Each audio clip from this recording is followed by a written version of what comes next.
Notícias de irregularidades, sonegação de informações e loteamento político. A Petrobras entrou no centro da discussão ética, econômica e política após o Senado decidir pela criação de uma CPI para investigar a estatal. A iniciativa de colocar a Petrobras e a Agência Nacional de Petróleo sob investigação partiu do principal partido de oposição ao governo Lula. O PSDB justificou o pedido após avaliar informações da Polícia Federal, do Ministério Público Federal e também do Tribunal de Contas da União. O requerimento foi apresentado pelo senador Álvaro Dias, que hoje está no centro do Roda Viva. E para entrevistar o senador Álvaro Dias, nós convidamos aqui, já queremos agradecer a participação do jornalista Márcio Ait, que é repórter especial do jornal Folha de São Paulo. A jornalista Liliana Lavorati, editora de política do jornal Gazeta Mercantil. A jornalista Júlia Duailib, que é repórter de política do jornal Estado de São Paulo, e também do jornalista João Caminoto, editor de economia da revista Época. Aqui ao meu lado está o Paulo Caruso, com os flagrantes mais importantes da nossa entrevista, e suas charges aqui conosco. Também ao meu lado está aqui a minha colega da TV Cultura, a repórter Carmen Amorim, para que possa encaminhar aqui as perguntas através do e-mail, que você obviamente vai passar durante a nossa entrevista. E quero lembrar você também o seguinte: 3 usuários do comunicador Twitter que trocam pequenas mensagens por celular e internet e colocam na web observações sobre a entrevista que vai começar daqui a pouquinho. Para ver o que eles escrevem, é só você entrar nos endereços que aparecem aí na tela. O Roda Viva é transmitido toda segunda-feira, ao vivo, pela internet, às 6h30 da tarde, e também pode ser visto na íntegra, sem corte ou sem edição, às 10h10 da noite, aqui na TV Cultura. Senador Álvaro Dias, boa noite, senador. Boa noite, Geraldo. Senador, o que o senhor acha que aconteceu com as ações da Petrobras no dia de hoje? Olha, não tive tempo de verificar ainda, não é? Agora, mas eu já posso antecipar uma resposta. É possível até que, num primeiro momento, as ações sofram desvalorização.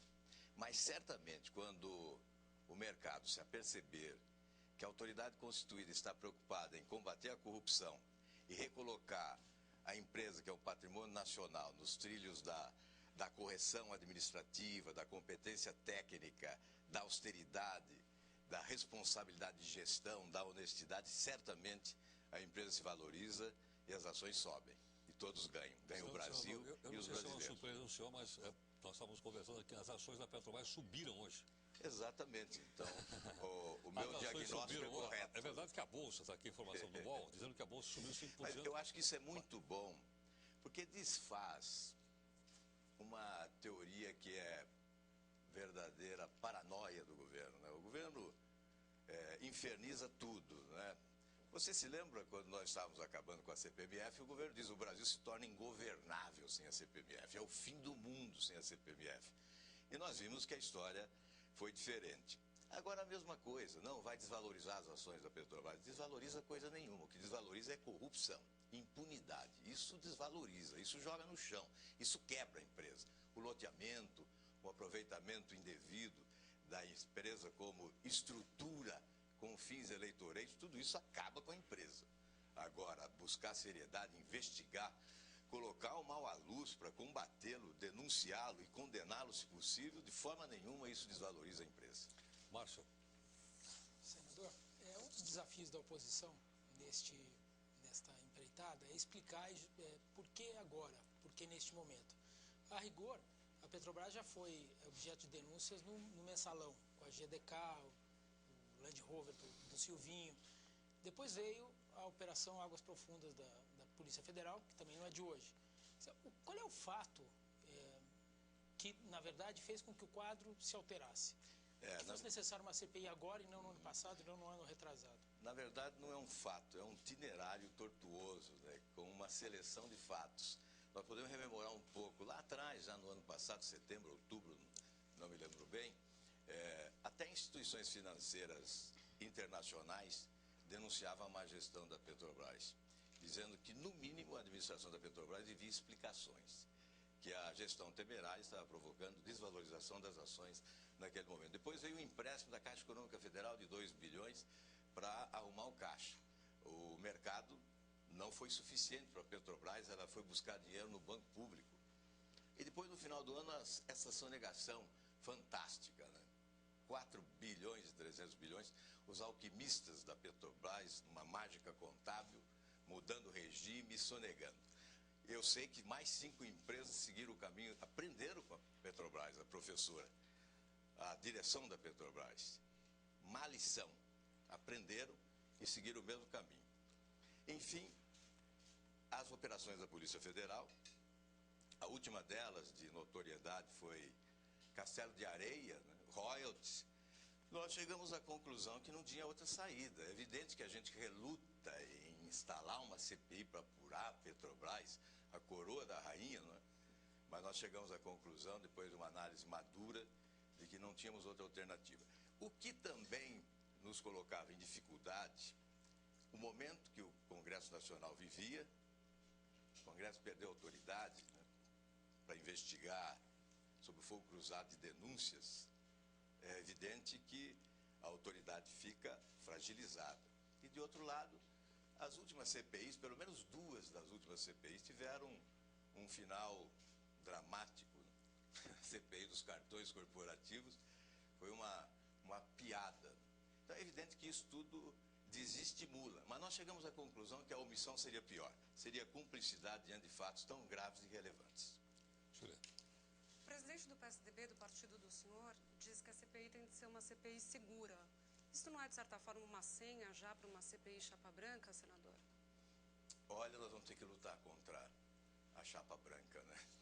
Nós tivemos tantas dificuldades já em relação à CPI dos cartões corporativos. A Júlia deve se lembrar que eu defendia que a oposição se afastasse da CPI, porque a CPI estava absolutamente manipulada pelo governo. Então nós vamos ter que resistir à força de pressão que tem o governo sobre o Congresso, com uma maioria absoluta também no Senado, ao contrário de alguns imaginam, né, que no Senado a maioria do governo é tênue. Não é. Uma maioria expressiva no Senado também tem o governo. Por quê? No plenário não há controle. Mas numa comissão parlamentar de inquérito, controle absoluto. O governo escolhe os mais fiéis, né? Aqueles que nem titubeiam em obedecer às ordens emanadas lá do Palácio Planalto. Então, é evidente que nós teremos uma CPI com força governista e nós vamos ter que fazer o possível.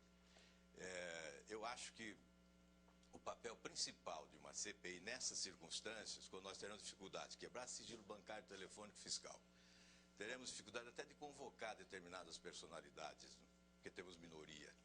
Teremos dificuldade, portanto, de aprofundar as investigações. Mas nós podemos conferir transparência e sensibilizar a sociedade numa interação com a imprensa para que a autoridade judiciária responsável pela investigação judiciária tenha maior interesse na investigação, assuma o papel com mais empenho, com mais denodo, porque ao se colocar o mal à luz, obviamente provoca indignação popular e certamente a autoridade estará convocada com mais empenho para aprofundar as investigações. A Polícia Federal, o Ministério Público. A CPI é uma investigação política, né? Ela não depende de provas materiais. Ela pode prescindir de provas materiais. Ulisses Guimarães é que dizia que a CPI vai pelo cheiro e chega até o fato, não é? É uma investigação política que, para ela, bastam os indícios, os fortes e relevantes indícios são suficientes, as provas testemunhais, enfim, é uma contribuição, uma complementação da investigação judicial. Em outros países é um pouco diferente, por exemplo, na França, a CPI se constitui quando o Ministério Público ainda não entrou em ação. Quando o Ministério Público começa a agir, a CPI se esgota, ela encerra os seus trabalhos. Aqui não, nós vamos até o final e certamente temos uma contribuição a oferecer, que é a da transparência, sobretudo. Senador, nesse momento a Petrobras é, digamos assim, alvo, foco de vários interesses, né? Governo e Congresso começam a discutir o marco regulatório do pré-sal, enfim, uma reserva estimada em 50 bilhões de barris, né? Uma coisa muito importante para o país e para a empresa. E, recentemente, a empresa também foi liberada do esforço de superávit primário, ou seja, a empresa está mais livre para fazer investimentos há 1 ano e pouco das eleições presidenciais e por aí afora. Não seria também essa CPI uma tentativa da oposição encontrar um discurso para a campanha, para a corrida presidencial, já que o presidente Lula continua com a popularidade em alta, Dilma Rousseff também cresce nas pesquisas de intenção de voto, mesmo depois que foi anunciado, enfim, que ela está doente e tudo mais? O presidente Lula tem o hábito de pretender transferir à oposição o seu comportamento. O presidente Lula fez do seu governo um enorme palanque. O Aerolula é um palanque voador, né? O PAC é outro palanque, uma sigla que se transforma em palanque. Então, todo ato de governo é transformado em palanque. Então, o grande palanque nacional é o governo do presidente Lula. E quando a oposição quer cumprir o seu dever de fiscalizar, investigando, ele acusa a oposição de montar palanque, né? Não há nenhum objetivo eleitoreiro nisso. Alguém até que diz, olha, a oposição pede essa CPI porque a Dilma, que é a candidata do presidente, é presidente do Conselho da Petrobras. Como presidente, ele é responsável pelo que está ocorrendo por lá. Mas o nosso objetivo não é atingi-la. Não é esse. O nosso objetivo é preservar a Petrobras. Chega do governo se esconder atrás da empresa, né? O pior é que se esconde atrás da empresa e esconde com ele todas as mazelas, as falcatruas, a corrupção existente, os ilícitos praticados. Eu acho que age com um propósito eleitoreiro quem loteia a empresa e não quem quer investigar a empresa. A Petrobras não é imobiliária para tratar de loteamento. Houve verdadeiro loteamento. Dividiram a empresa entre aliados do governo. Um ficou com um pedaço, outro ficou com outro pedaço. É claro que isso puxa para baixo a qualidade da administração da empresa, né? É por isso que lá atrás já o sistema financeiro internacional, grandes bancos, denunciavam a gestão temerária da Petrobras. Porque ela está aparelhada partidariamente. E é isso que nós queremos interromper. Esse processo tem que ser interrompido. Não pode continuar desta forma. E claro, pré-sal, 30 anos de exploração. Um trabalho da Petrobras de 30 anos. E o governo tentando retirar da Petrobras, houve essa tentativa, a administração da exploração do pré-sal. Nós estamos preocupados exatamente com o que estão fazendo com a Petrobras. E certamente haverão de reconhecer aqueles que acompanharem esse processo na seriedade da oposição ao investigar, ao propor a investigação. Eu não sei se vamos conseguir investigar também. Eu não sou de gerar falsa expectativa, não. O governo é poderoso quando quer manipular. Para escamotear a realidade, o governo tem as suas armas e nós temos que estar preparados para informar a opinião pública que nós não podemos fazer milagres numa CPI. A decepção ao final será maior se nós não tivermos essa franqueza. Nós vamos tentar fazer o possível para revelar, fazer um diagnóstico da realidade na esperança de que esse quadro seja alterado. João. Senador, o senhor vem reiterando muito essa questão das falsas expectativas, né? O senhor acabou de dizer isso. Há um grande ceticismo na população com o Senado, com o Congresso, com a Câmara dos Deputados. O governo disse que as expectativas, particularmente do PSDB, são, como o senhor disse, eleitoreiras, que o senhor rebateu, são que o PSDB quer a privatização da Petrobras, que inclusive, e que os senadores também querem desviar a atenção do Congresso. Por outro lado, qual é a expectativa do senhor, da oposição em relação a essa CPI? No sentido, até onde ela pode chegar? O leque de acusações, de suspeitas são grandes. Quer dizer, são pontuais ou a acusação pode chegar no Palácio do Planalto? Bom, a primeira coisa mais maluca que eu já ouvi nessa história toda é a privatização da Petrobras. Eu não sei de onde arrancaram essa informação malévola aí de que a oposição quer privatizar a Petrobras. Longe da oposição essa tentativa de privatização da Petrobras. Aonde vamos chegar? Primeiro, eu sou defensor da tese de que devemos ficar restritos aos fatos determinados que foram elencados no requerimento que eu elaborei em nome do PSDB. São fatos que chegam até a letra G aí, como se viu, e são esses os fatos que devem ser investigados, porque as denúncias chegam todos os dias. bastou anunciar a existência da CPI para que o meu endereço eletrônico seja abarrotado de denúncias. Eu quero depor. A minha empresa foi passada para trás pela Petrobras. Denúncias vão chover na horta dessa CPI, né? Eu não tenho nenhuma dúvida que surgirão muitas denúncias, mas nós temos que... Isso demonstra a seriedade dos nossos propósitos. Nós queremos cumprir o regimento, né? Então, nós elencamos lá uma série de fatos determinados que são relevantes, queremos aprofundar a investigação em torno desses fatos. Se nós conseguirmos isso, já teremos alcançado um objetivo importante, teremos dificuldade para conseguir isso, não é? É bom repetir sempre, mas certamente nós vamos contribuir para que se faça uma faxina nesta grande empresa que tem que ser devolvida inteiramente aos brasileiros. Senador, eu gostaria que o senhor explicasse um pouquinho só para o nosso telespectador um detalhe que precede a CPI, que talvez as pessoas não tenham a mesma parte.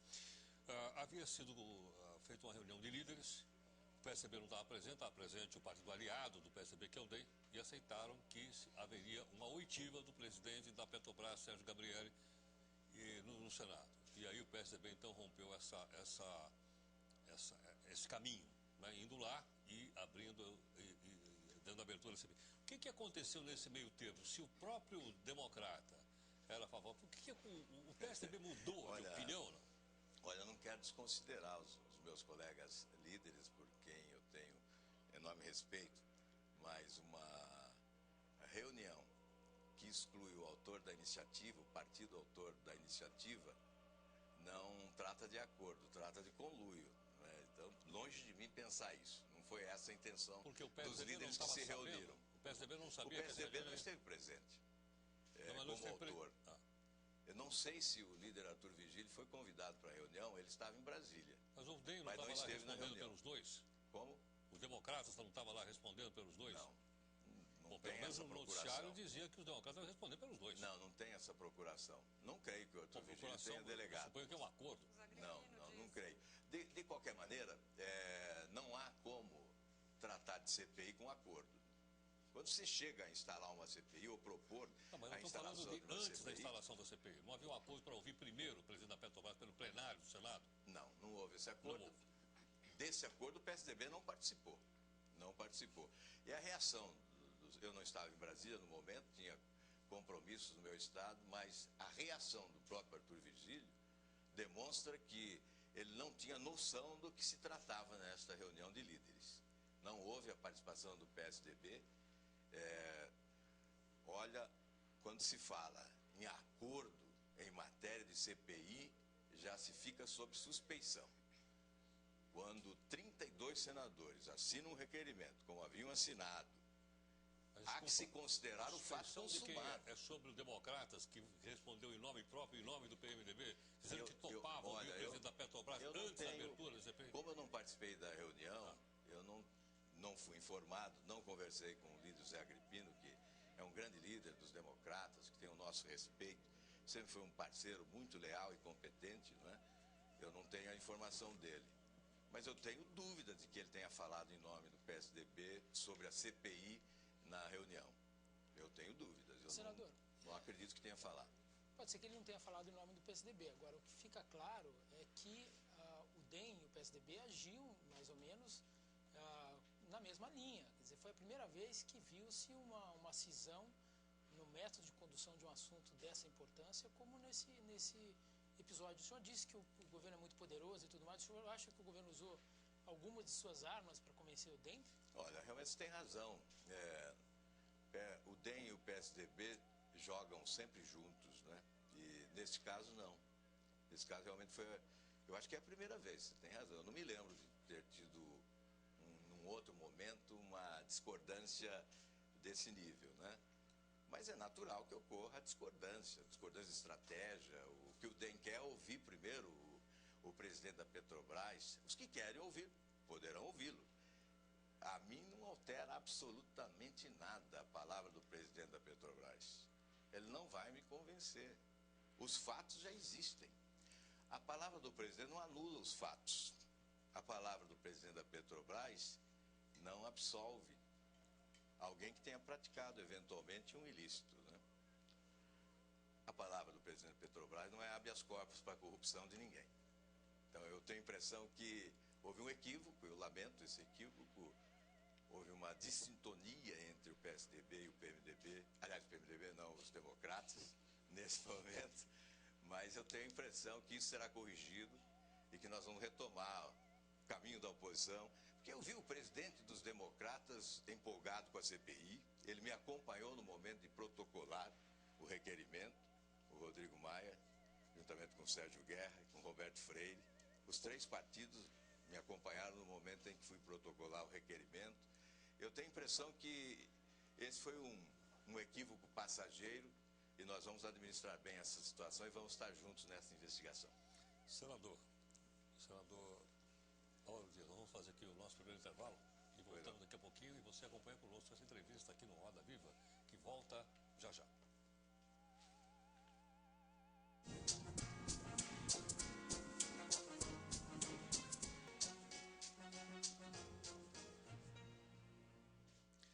Bem, nós voltamos aqui no Roda Viva. Hoje nosso convidado é o senador pelo PSDB do Paraná, Álvaro Dias, que está aqui conosco, e ele é autor do requerimento que justificou aí a abertura de uma CPI da Petrobras.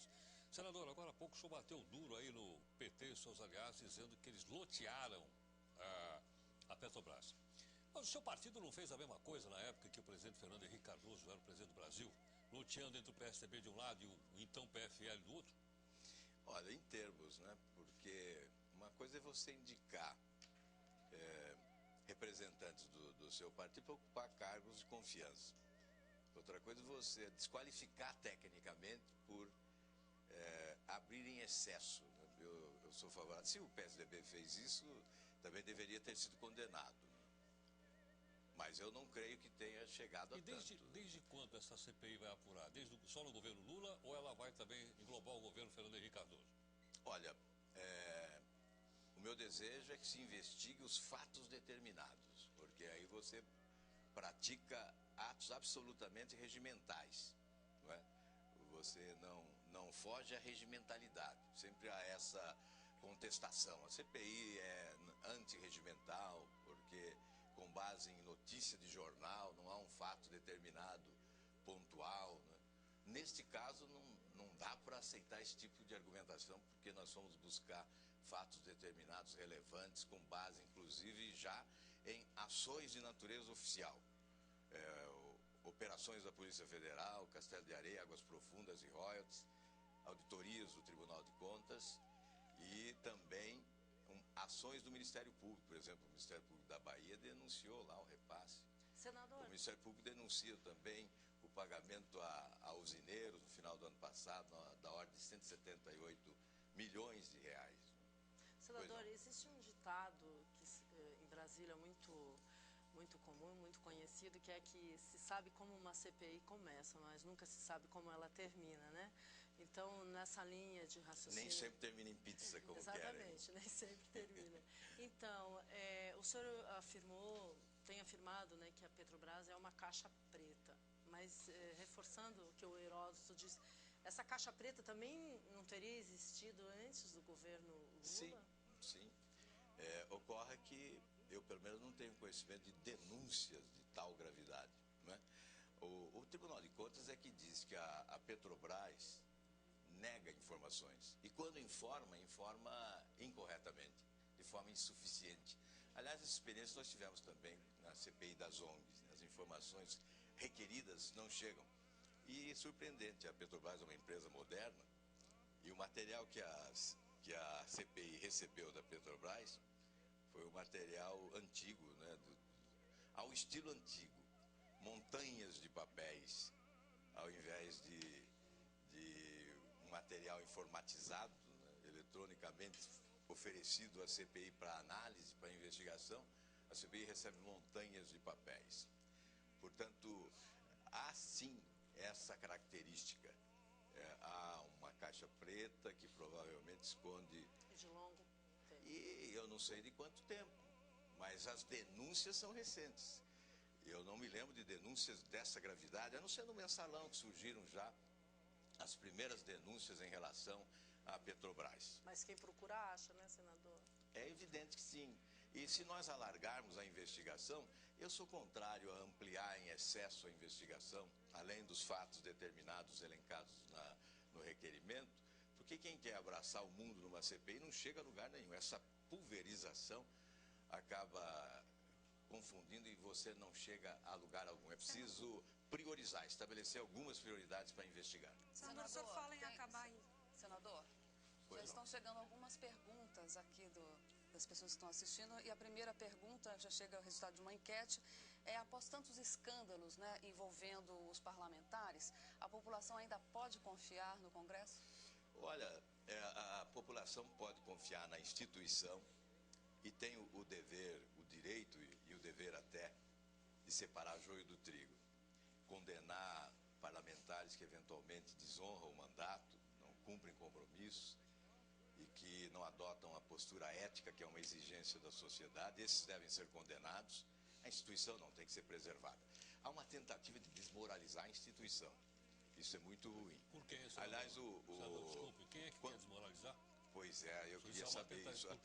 Até eu vou aproveitar, Heródoto, porque o presidente da República afirmou lá do exterior que o objetivo da oposição com essa CPI era se contrapor às denúncias contra o Congresso Nacional. Aí eu pergunto, por que o presidente estava interessado nas denúncias contra o Congresso Nacional? Porventura ele estimulou essas denúncias? Ele tinha algum interesse nelas? O terceiro mandato, porventura, estimulava empurrar sobre o Congresso Nacional, virar todos os holofotes para cima do Congresso Nacional, a fim de que do outro lado da rua ficasse escuro, onde mora o Executivo? Se o presidente tem o direito de fazer essa ilação, eu tenho o direito de fazer essas perguntas a ele, né? Então, por isso estou fazendo. Agora, a instituição tem que ser preservada, nela estão fincados alicerces básicos do Estado de Direito democrático, né? A instituição é permanente, é definitiva, é insubstituível. Nós, que somos parlamentares, somos passageiros, circunstanciais, transitórios, somos substituíveis. Então, que condenem parlamentares. Isto é necessário. Agora, a instituição devemos preservar em nome da democracia. Senador, o senhor falou em tentar evitar que a CPI acabe em pizza, né? Mas em 2005, o senhor, na CPI dos Correios, lembra que foram investigados os contratos da Petrobras com a GDK, né? E acabaram não dando em nada, né? Mas, Júlia, olha, era tanta coisa para investigar. Era um container de denúncias, né? Não havia como investigar tudo. Eu acho que a CPI dos Correios foi um sucesso. Eu, é claro, não fiquei satisfeito.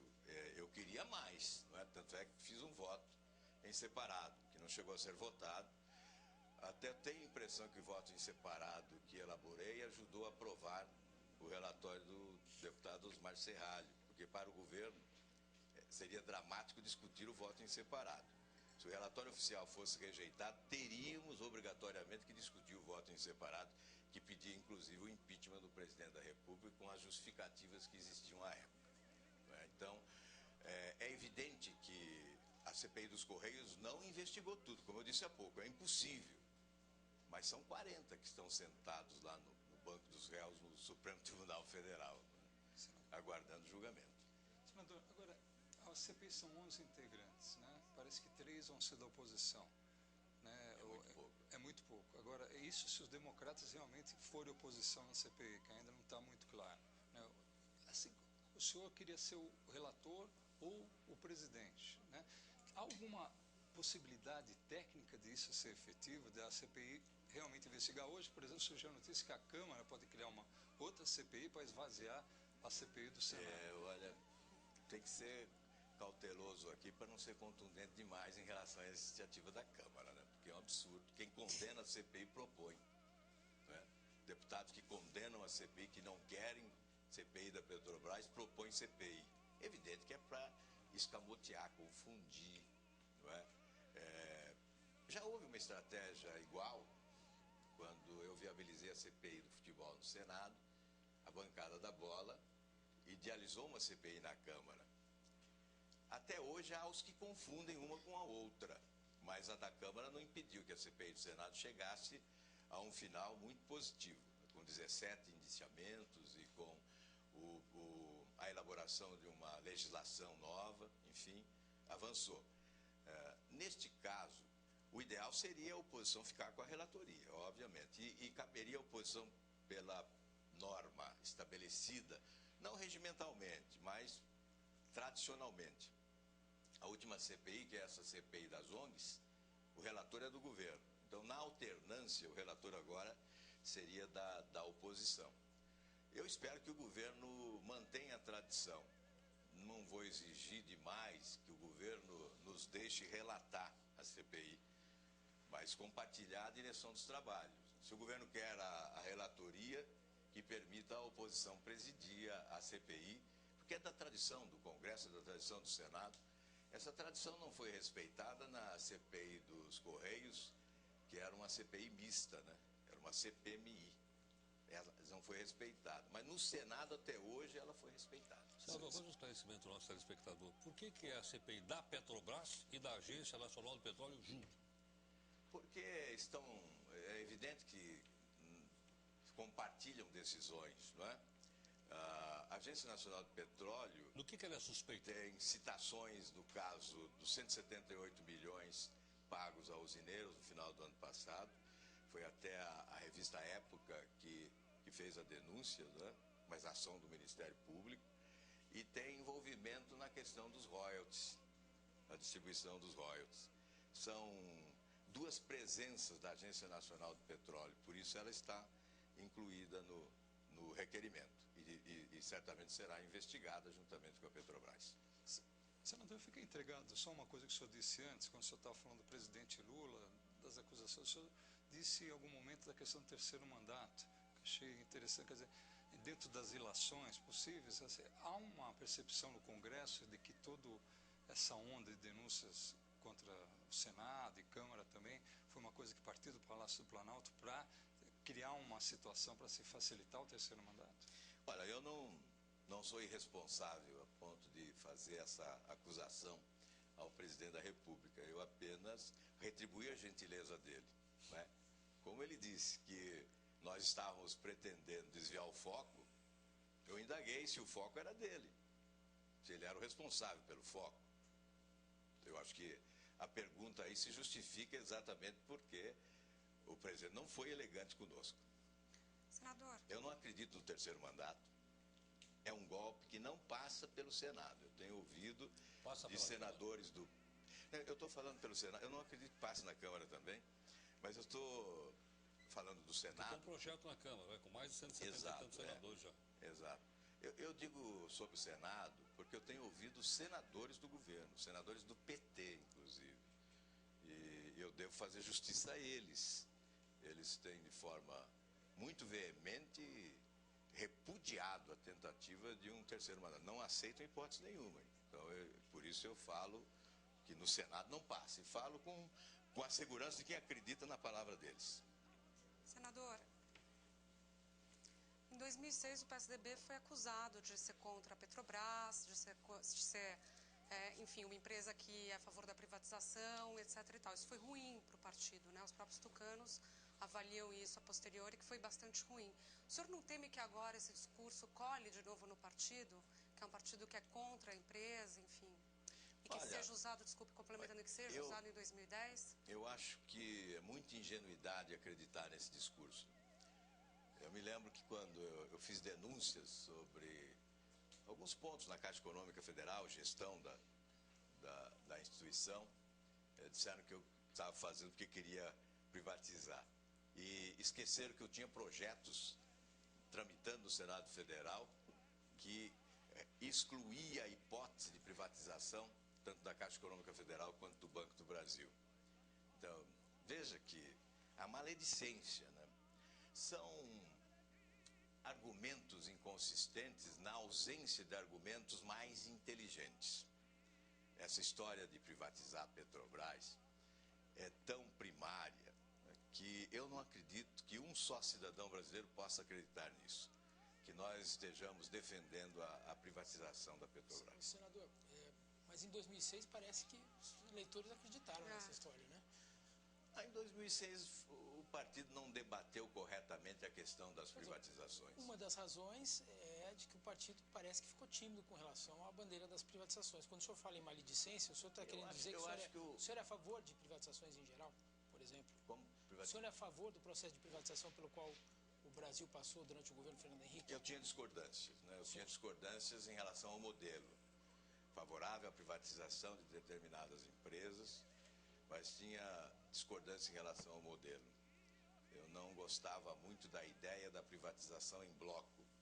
Por exemplo, sistema Telebrás, privatizar todas as empresas de telefonia do país.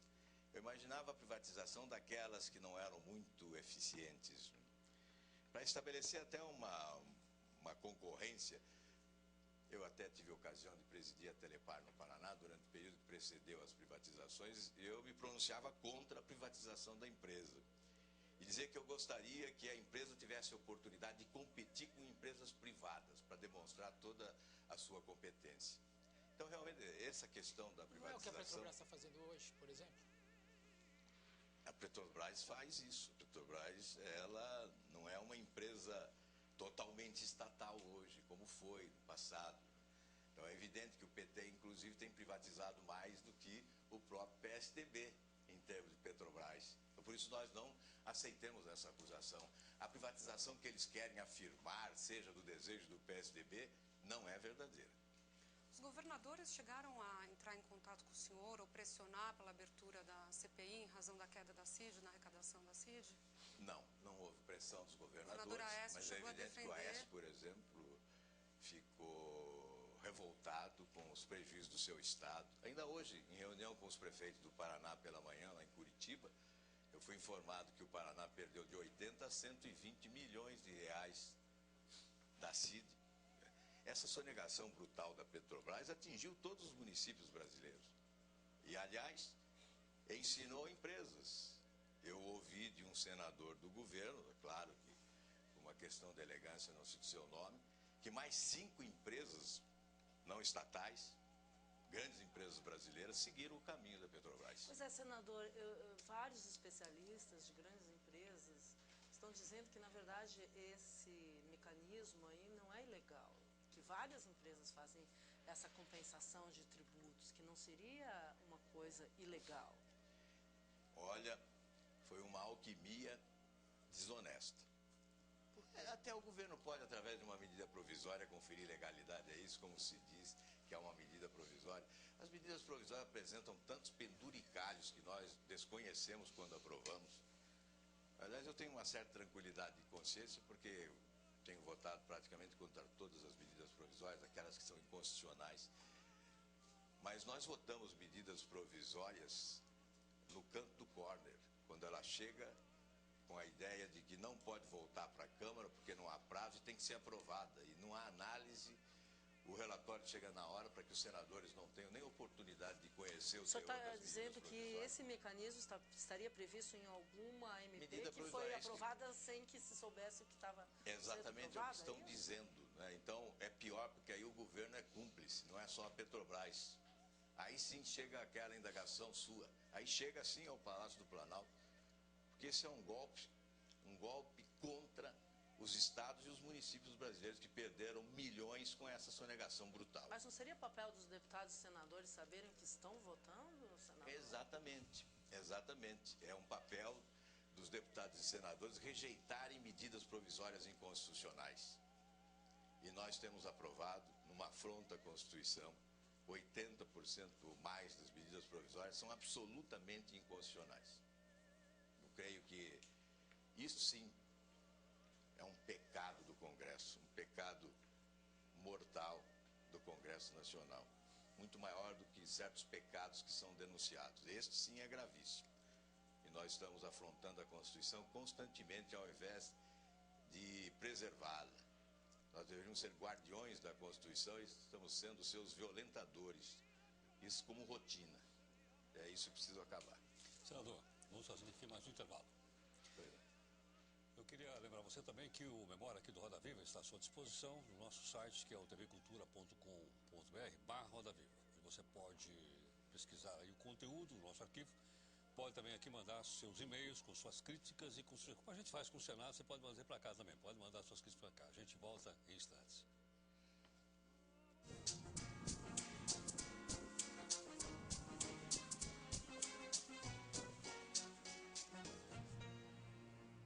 Hoje você acompanha uma entrevista aqui no Roda Viva com o nosso convidado, que é o senador Álvaro Dias, do PSDB do Paraná, que é autor do requerimento que pediu a criação da CPI da Petrobras. Senador, os internautas sugeriram que eu passasse a sua pergunta, dizendo o seguinte: por que é que o PSDB não apoia também CPIs nos estados onde os governadores é do partido? Ali ele faz exatamente o jogo contrário, não deixa abrir nenhuma CPI. É uma questão dos estados, né? Eu posso responder por mim quando fui governador. Houve uma tentativa de uma única CPI durante o meu governo e eu pedi para que todos assinassem, instalassem a CPI. Só que antes que a CPI começasse a trabalhar, eu já tinha produzido o resultado final de investigação encaminhado ao Ministério Público. Eu sou favorável que quando há denúncia, que a denúncia seja relevante, não seja uma denúncia vazia, não é? Que se investigue, ou que a autoridade tome a iniciativa da investigação, aí pode até prescindir da CPI. Agora, quando a autoridade é complacente, né, ela é omissa e se torna cúmplice da corrupção, só a CPI. Se o presidente da República tivesse... Desculpa, senador, o argumento não é o mesmo. Se o presidente nós temos o Ministério Público, nós temos... Não, mas não é com o Ministério Público. É no seio da própria administração. Não é esperar o Ministério Público que age, inclusive, quando provocado. O Ministério Público não age sem ser provocado. Então, o próprio governo tem que investigar. Existem sindicâncias, inquéritos administrativos. Ao meu tempo de governador, tinha algo poderoso que era a prisão administrativa, né? Eu pude determinar a prisão de 28 pessoas. Era uma forma violenta, é verdade, que poderia, lamentavelmente, proporcionar injustiças, e por isso depois se retirou da Constituição. Mas como esse expediente existia, eu usei como forma de conter o processo de corrupção na administração pública, porque a corrupção existe mesmo, não é? Ela está, aliás, no Brasil é demais. Se o Brasil tivesse o mesmo índice de corrupção que tem a Dinamarca, nós teríamos uma renda per capita 70% maior do que temos hoje. Isso é uma avaliação da Transparência Internacional com sede na Alemanha. Portanto, a questão da corrupção no Brasil é uma questão muito séria. Eu não sou contra a que se instale CPI onde os fatos determinados são relevantes. É preciso ter fato determinado, é do regimento, é da lei. Aí tem que ter CPI. O governo acusa o outro de fazer palanque. Olha, palanque... É só trocar os sinais, as acusações... É sempre assim, né? Esse é o grande argumento. CPI é palanque, é um grande argumento. CPI é palanque e corrupção é o quê, não é? O PSDB usa também essa mesma afirmação. Na verdade, eu acho que já disse aqui no início desse debate, né, que o governo Lula que é um grande palanque. E aí ele transfere para a oposição um comportamento que é dele, que nós queremos palanque. Nós não queremos palanque. Isso eu digo com a maior sinceridade. Não há nenhum interesse de ser palanque. Não há. Eu tomei a iniciativa dessa CPI, consultei o partido participou.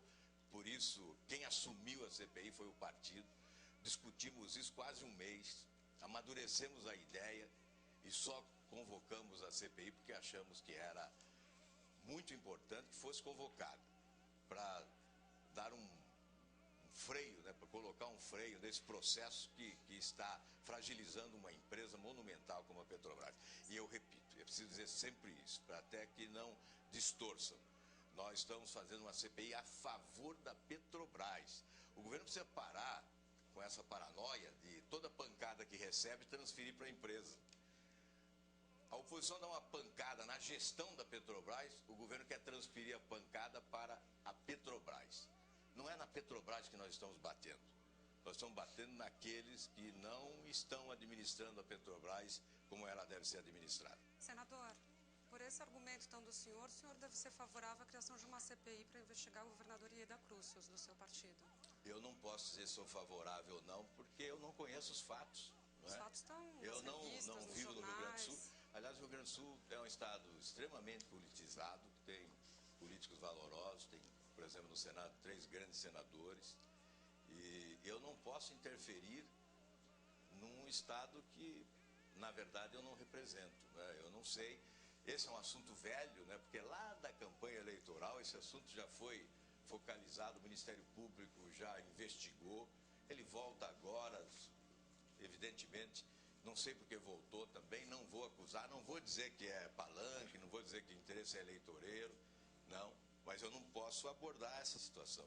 Eu sou solidário à governadoria da Cruz, porque pelo que eu conheço dela, é uma pessoa honrada, decente, digna, e que vem fazendo um grande esforço para organizar as finanças do Rio Grande do Sul, e teve êxito nisso, não é? Então, isso eu sei dizer, que a Ieda é uma figura que merece todo o nosso respeito. Agora, eu não conheço os problemas do Rio Grande do Sul e não posso, portanto, fazer nenhuma avaliação sobre o que está ocorrendo. Mas não dá para dizer que uma CPI no Rio Grande do Sul seria contra o governo da Ieda. Poderia ser, se formos julgar a opinião do senhor a respeito da CPI da Petrobras, agora, poderia, inclusive, fortalecer o governo da... Você há de convir comigo que é uma CPI que chega muito tarde, né? Porque os fatos ocorreram há mais de 3 anos. E já foi explorado intensamente na mídia nacional, já a governadora tomou providências, realizou sindicância, enfim, mas eu repito, eu quero ser justo, eu não quero interferir num processo que não me cabe interferir, fazer uma avaliação à distância, sem conhecer de perto os fatos. Senador, eu vou insistir aqui numa questão que não é objeto da CPI, mas que na verdade está nesse contexto, né, que é a questão do pré-sal, né? O senhor acha que não vai atrasar a definição desse marco regulatório do pré-sal, essa CPI, né? Ela não vai atrasar a aprovação, a discussão e a aprovação desse marco? E a segunda pergunta o que o senhor acha dessa proposta que o Palácio do Planalto já insinuou, né, de criar uma nova estatal para, enfim, para que o Estado brasileiro fique com uma boa parte dessa riqueza, e também sinalizou com a intenção de rever os critérios de distribuição dos royalties, que mexe com muitos interesses. Hoje, esses royalties, essa riqueza, ela beneficia um grupo muito pequeno de estados e municípios. Eu queria saber do senhor sobre essas duas questões. Primeiro ponto, a CPI só pode agilizar, porque se o governo agir com competência, ele vai criar fatos para se contrapor à CPI. Ele vai procurar ser mais eficiente do que vinha sendo, exatamente para se contrapor aos fatos gerados pela CPI. Até por uma questão de inteligência, o governo pode agilizar essa regulação. Então, não há nenhum prejuízo. Quanto a uma outra estatal, nós admiramos tanto a Petrobras, queremos tanto a sua preservação, que achamos o governo pode prescindir de uma nova estatal, um novo cabide de emprego. A Petrobras tem habilitação técnica, quadros profissionais extraordinários para administrar a exploração do pré-sal. Nós somos contrários, achamos que devemos regular a aplicação dos recursos oriundos do pré-sal. Não devemos gerar expectativa de que vamos arrecadar bilhões imediatamente, porque o governo gerou uma enorme expectativa falando em autossuficiência do petróleo, e nós temos uma previsão de déficit de 8 bilhões de dólares para este ano de óleo e derivados. Esta é a previsão. O governo se precipitou falando em autossuficiência. Estamos pagando aqui o combustível mais caro do mundo. A gasolina mais cara, o óleo diesel mais caro. Portanto, houve uma precipitação do governo, que ele não se precipite gerando falsa expectativa em relação ao pré-sal. Nós achamos que, de qualquer maneira, devemos discutir, debater como aplicar recursos eventualmente oriundos da exploração do pré-sal. Qual é a proposta da oposição? Em primeiro lugar, a educação. É evidente. Uma reserva para a aplicação em educação. Eu sei que o presidente Lula também é favorável, nesse ponto nós concordamos com ele. Mas vocês são contra a nova estatal? Contra a nova estatal, não vemos necessidade de nova estatal. A Petrobras está habilitada, tem quadros técnicos extraordinários e experientes, profissionais extremamente qualificados, evidentemente não podem ser comandados por politiqueiros que são nomeados para ocupar cargos de confiança. Senador, vamos supor então que o PSDB ganhe a eleição presidencial em 2010, né? E a Petrobras é uma caixa preta, manipulada politicamente e tal. Qual seria a proposta, por exemplo, do seu partido para blindar a Petrobras de manipulação política? Porque isso é uma coisa histórica, né? É uma questão de comportamento, né? É evidente que eu não sou porta-voz ainda, porque não sei quem é o candidato. Não pedi autorização ainda para ser porta-voz do candidato, porque não sei qual é o candidato. Temos o José Serra e o Aécio Neves, são dois nomes que no PSDB pontificam e certamente um dos dois será o candidato. E eu espero que seja uma proposta de transparência absoluta, de respeito à sociedade, a utilização dos recursos. A Petrobras é um patrimônio incrível, né, que investe extraordinariamente, que é, portanto, um instrumento de alavancagem do desenvolvimento nacional, que tem que ser devidamente aproveitada também com esse objetivo de alavancar. Nós estamos falando já em recursos para a educação. É evidente que um governo moderno, inteligente, comprometido com o futuro do país, com visão estratégica de futuro, saberá utilizar da melhor forma possível a Petrobras e com a transparência que se exige, até para que o nosso discurso seja praticado. Eu tenho horror a essa incoerência, a possibilidade de amanhã ser cobrado, né? Porque eu não aposto na falta de memória das pessoas, não. Eu acredito na memória das pessoas que podem nos cobrar amanhã. Vamos praticar o discurso. Eu espero que o candidato do PSDB tenha essa competência, acima de tudo, de praticar o discurso que o partido pronuncia hoje. Senador, eu tenho duas perguntas aqui dos nossos internautas. A primeira pergunta é que se o PSDB tem algum interesse em privatizar a exploração do pré-sal. E a segunda pergunta é por que o PSDB não quis abrir uma CPI, no caso, para investigar a Vale do Rio Doce? A Vale do Rio Doce foi privatizada e, enfim, CPI da Vale do Rio Doce, a minha memória não está alcançando, né? Não sei quando foi isso, quais eram as denúncias, né? Quais eram fatos determinados que justificassem a instalação da CPI. Não me lembro, pelo menos nesse meu período de legislador aí, de parlamentar. Com relação ao pré-sal? Com relação ao pré-sal, eu acho que tem que debater o modelo para a exploração, a regulação, né, que nós dependemos dela para definir um modelo, e eu acho que tem que haver um debate consultando os especialistas. Eu creio que não cabe a mim, por exemplo, ditar normas sobre a regulação para a exploração do pré-sal, que é algo novo, né, e absolutamente técnico. Eu acho que o bom governante é aquele que escolhe bem. Eu faço já uma previsão de futuro de qualquer governo no momento da escolha dos integrantes da sua equipe. Quando o governante é feliz ao escolher, no caso do presidente da República, os seus ministros e principais auxiliares, ele está aplainando o caminho para ser um grande presidente. Se ele escolhe mal, ele não tem nenhuma chance de ser bem-sucedido. Então, nessa questão do pré-sal, o que cabe a quem comanda é escolher quadros técnicos capacitados, transferir a responsabilidade da regulação e acreditar na competência deles. Do ponto de vista político, o presidente Lula escolheu, sim, a ministra Dilma para cuidar da área de Minas e Energia, depois para cuidar da Casa Civil, para presidir o Conselho da Petrobras. O senhor acha que a ministra Dilma é uma boa administradora? Ela é uma boa candidata do PT à presidência da República? Como é que o senhor avaliaria o trabalho dela no governo? Olha, eu tenho dificuldade de avaliar o trabalho da ministra Dilma como executiva, né? Porque a função de chefe da Casa Civil é uma função política, não é tanto de gerenciamento, né? É verdade que o presidente Lula quer acreditar a ela todas as ações do governo. Mas se eu for julgar a ministra pelos resultados do governo, é um desastre para ela. Porque o governo está consagrando de forma absoluta a incompetência administrativa. Basta analisar os números da execução orçamentária. A execução orçamentária é lastimável. A aplicação no programa NESPAC, por exemplo, é uma ilusão. O governo é muito bom para anunciar. Ele anuncia de forma espetaculosa e é muito ruim para inaugurar. Senador, mas eu o povo não tá vejo gostando inaugurações da Dilma, do ela está governo. crescendo nas pesquisas. Eu acho que com um palanque do porte que é o palanque do governo, tem que crescer mesmo. E vai crescer mais. Não vai ganhar a eleição.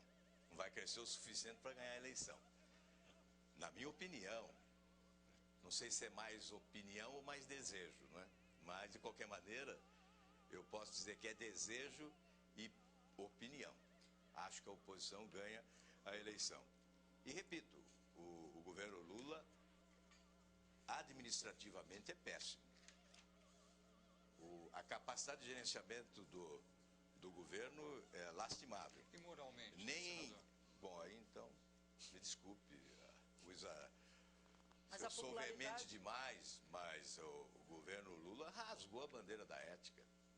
Essa bandeira que foi empalmada durante tantos anos pelo Partido dos Trabalhadores, foi rasgada e jogada na lata do lixo da história. Mas aqui o senhor atribui, então, essa elevadíssima popularidade do presidente, que é um fato... É claro que nós temos que reconhecer méritos no presidente, é um grande comunicador, um grande palanqueiro, o melhor palanqueiro eletrônico do país, né? Porque, afinal, o presidente se comunica sempre, faz questão de se comunicar com 80% da população, ele não se importa com 20%.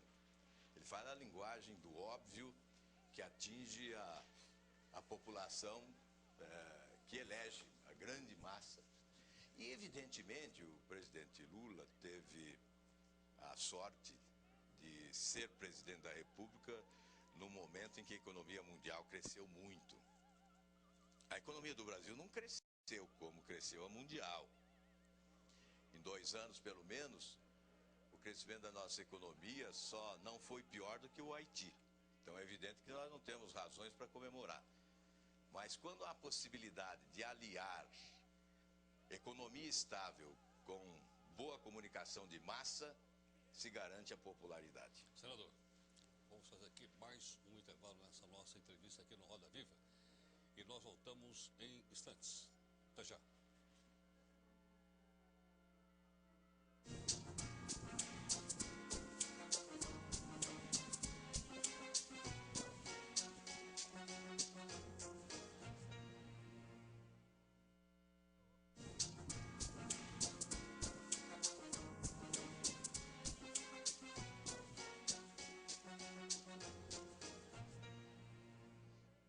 Nós voltamos aqui com o último bloco do Roda Viva hoje, que tem aqui como convidado o senador Álvaro Dias, que é do PSDB do Paraná. Senador, foi falado de Dilma, foi falado de Serra, foi falado de Aécio, etc., de eleições, etc. Qual é a reforma política que será possível para o ano que vem? Tá? Pelo que nós estamos acompanhando, parece que tem apenas 2 caminhos. Um fala em financiamento público de campanha e o outro fala a respeito de voto em lista. É nisso que vai se resumir a reforma política, que eu imagino que seja também um anseio de boa parte da população do país? Ô, Heródoto, eu tenho até constrangimento em falar em reforma política, porque há tanto tempo se fala em reforma política e não se faz. Nós temos um presidencialismo forte. Quando o executivo não tem interesse, nada acontece no legislativo. É o executivo que comanda o processo legislativo. O executivo não teve interesse. O Senado até aprovou há alguns anos, 6 anos, se não me falha a memória, os pontos básicos para uma reforma política, foi para a Câmara e lá parou. Não houve interesse do Executivo. Depois, evidentemente para fugir ao desgaste das críticas, o Executivo mandou uma proposta insuficiente, uma proposta que não atende às necessidades de um novo modelo político, porque esse que está aí é retrógrado, superado, condenado, rejeitado. Ele desestimula as pessoas talentosas, fogem da política, a corrupção ganha espaço em função do modelo político vigente. Então nós temos que oferecer ao país um novo modelo compatível com essas aspirações modernas da sociedade brasileira e não temos tido a capacidade de oferecer. Eu não acredito em reforma política para valer nesse ano, não é? Na antevéspera da eleição. Prevalece muito aí o corporativismo, o interesse de alguns. A reforma política para oferecer ao país um modelo competente, deveria exigir muito mais do que um debate entre as paredes do Legislativo. Deveria ultrapassar as paredes do Legislativo, chegar à sociedade, especialistas em direito eleitoral, representantes da sociedade organizada, enfim, um debate amplo para a elaboração de uma proposta. O que eu ouço é que alguma coisa se aprovará este ano. O que, por exemplo? E começou a se discutir financiamento público de campanha. O senhor é contra ou a favor? Eu sou favorável, inclusive fui relator no Senado dessa proposta que foi aprovada no Senado já há alguns anos e foi para a Câmara. E a questão da lista. A lista é um perigo com os partidos que temos, né? Nós temos partidos cartoriais ainda, não dá para falar em coronelismo, que seria exagerado, né? Mas temos ainda o predomínio de determinadas figuras em relação a alguns partidos em alguns estados, né? E há teses de que é possível fazer com que o eleitor, por sua vontade e voto, altere a colocação dos nomes na lista. Não creio que, se não surgir uma fórmula dessa, eu pessoalmente tenho dificuldade de aprovar a lista pelo que eu conheço dos partidos no Brasil. Os partidos estão desestruturados, né, de modo geral. Os partidos fortes são os que governam os estados. Agora, isso se estancou em função da fidelidade partidária. Não se muda mais de partido com a facilidade de antes, não é? E nem era possível condenar a mudança, porque era a artificialidade do quadro brasileiro que impunha a mudança, do quadro partidário brasileiro. Hoje não se muda tanto, mas os partidos que são fortes nos estados são os partidos que chegaram ao poder antes da lei de fidelidade partidária e puderam atrair prefeitos e lideranças políticas. Então esse é o quadro, infelizmente é um quadro de artificialidade flagrante, né? E que inclusive dificulta a aprovação da reforma política, porque há aí interesses, certamente interesses que não são legítimos, a meu ver. Existe alguma condição técnica da questão do terceiro mandato ser incorporada à reforma ou não? Não, o que há na Câmara é um projeto que pretende instituir um referendo popular. É um modelo chavista no Brasil, né? Vamos levar para a rua o problema e o povo decide, né? Essa é a pretensão que está lá na Câmara. Mas, como eu já disse, não passa. No Senado não passará. Senador, o senhor falou que o PSDB vai ganhar a eleição de 2010. Agora, com que discurso? Eu não sou pitonista, mas eu tenho impressão. Com que discurso que o PSDB vai ganhar a eleição de 2010? Porque o Bolsa Família, que é a principal marca social do governo, o PSDB resolveu agora defender também, ser a favor do Bolsa Família. Quer dizer, vai ser o discurso do bom gerente, vai ser o discurso a favor do Bolsa Família? Qual é a marca que o PSDB vai defender? Ou do mau gerenciamento da Petrobras? Olha, eu não posso anunciar ainda o discurso do PSDB, porque nós não discutimos isso. Começamos aí uma série de encontros regionais, né? João Pessoa foi o primeiro para discutir passado, e presente e futuro dos programas sociais no Brasil, até porque Bolsa Família não é idealização do governo Lula, veio de antes, Bolsa Escola, no governo Fernando Henrique Cardoso. Então a ideia é evidente não extinguir o programa, mas é aprimorá-lo, torná-lo muito mais eficiente, muito mais capacitado a proporcionar oportunidade do exercício da cidadania plena, porque o atual Bolsa Família não permite.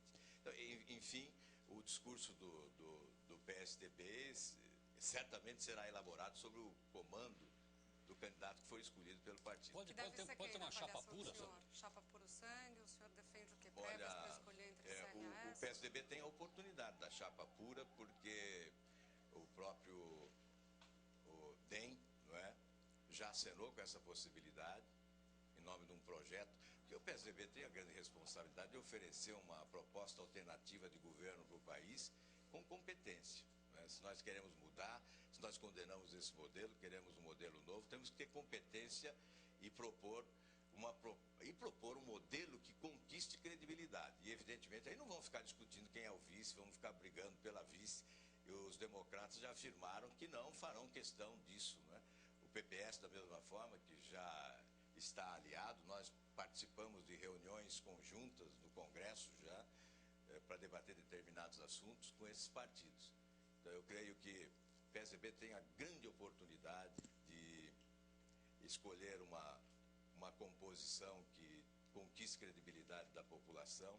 É evidente que nessa semana surgiu no noticiário a ideia de que já havia um acerto no partido, que Aécio seria vice de Serra, o próprio Aécio já se encarregou de desfazer isso, né? Não houve. Isso pode até ocorrer, eu até gostaria que ocorresse uma composição entre os dois, porque ficaríamos realmente com uma chapa fortíssima, não é? Mas isso não ocorreu, então não vamos dizer que ocorreu. Espero que até ocorra, não? Mas por hora não. Eu defendo uma tese que você fez uma pergunta e eu vou responder indiretamente. Eu defendo a tese de que quem deve escolher candidato é a população e o partido deve homologar. Aliás, é isso que fazem nos Estados Unidos. As primárias não é outra coisa. É respeito ao eleitor, já que é ele o patrimônio, o proprietário da decisão, né? Então, como nós não temos legislação para realizarmos primárias no Brasil, e não temos nem partidos necessariamente suficientemente organizados, né, para a realização de prévias, eu opto sempre por pesquisa de opinião pública. Acho que, no momento adequado, uma avaliação através de pesquisa de opinião pública para definir o candidato que tem mais apoio popular. Bom, então Serra é o candidato por esse... Se fosse hoje, por esse critério, seria. Mas ainda há tempo para uma evolução do quadro, né? Nós temos que aguardar. E se o partido deliberar pelas prévias, as prévias é que definirão. Mas o que eu desejo mesmo é um entendimento entre Serra e Aécio para que o partido chegue unido para as eleições do ano que vem. Agora, a impressão que dá, senador, é que realmente essa CPI, conscientemente ou não, intencionalmente ou não, ela dá a largada para a corrida eleitoral.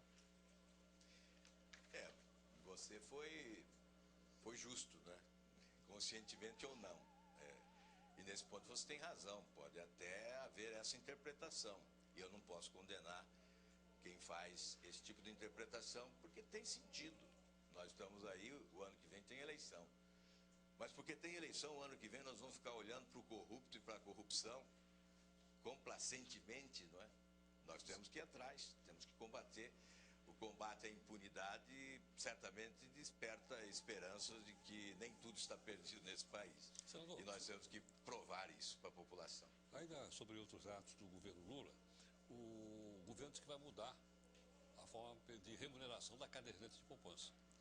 Aliás, em cima de um dado que o governo vem comemorando bastante, que é baixar a taxa de juros, está em 10,25, é uma taxa histórica, nunca teve tão baixa. E se diz que nós podemos chegar até o final do ano com um único dígito na taxa Selic.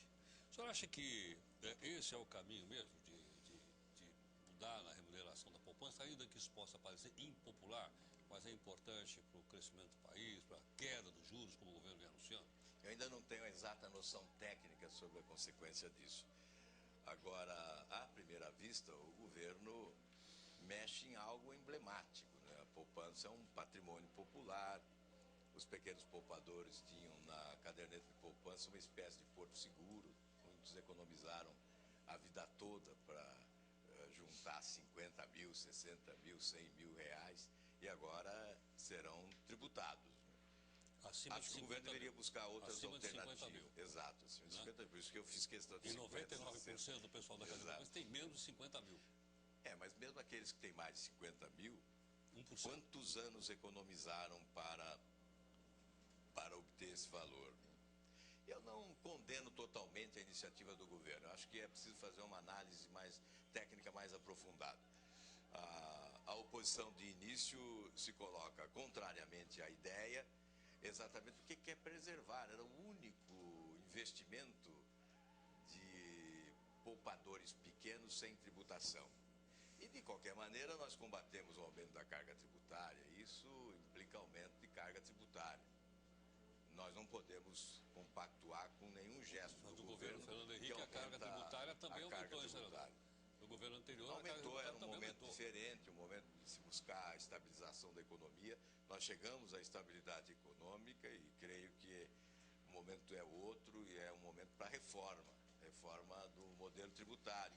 Nós temos que buscar um modelo tributário que signifique impulsionar o crescimento econômico com uma melhor distribuição da riqueza entre os brasileiros e também, não principalmente, também uma melhor distribuição dos tributos entre as unidades da federação. Hoje eu tive uma reunião com os prefeitos e o choro é geral.